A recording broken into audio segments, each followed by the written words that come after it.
நம்ம சிவி ஃபுட்ஸோட வத்தல் இது கனடாக்கு போகிறதுக்கு ரெடியாக இருக்குது. வெங்காய வத்தல், ஜவ்வரிசி, கூழு வத்தல், சாத வத்தல், சோத்து வத்தல், இது எல்லாமே சொல்லுவோம். இந்த வத்தலை வந்து மெலிஸ் இதுலேயும் ரெடி பண்ணியிருக்கேன். எப்பவும் போடுங்க அந்த கனமான அச்சுலையும் போட்டு எடுத்தாச்சு. அப்புறம் இது தாளிக்கீரை, கருவடகம். அப்புறம் இது தக்காளியில் போட்டு தக்காளி, காஞ்ச மிளகா, ஜீரகம் போட்டு அரைச்சி செஞ்சது. இது பூண்டு போட்டது.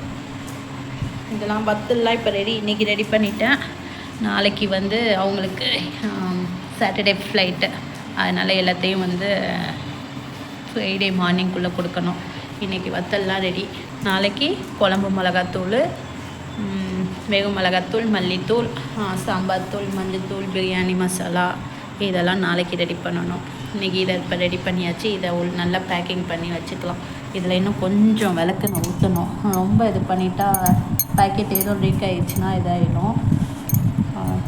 செம்ம டேஸ்ட்டான கருவடகம், வெங்காயம், பூண்டெல்லாம் இடித்து போட்டு இது பண்ணது. இதில் வந்து வத்த குழம்பு, மீன் குழம்பு இதெல்லாம் தாளித்து, கீரை இன்னும் சூப்பராக இருக்கும். கீரையை வந்து கடைஞ்சிட்டு இதில் தாளித்து போட்டோன்னா செம வாசமாக டேஸ்ட்டாக இருக்கும். அது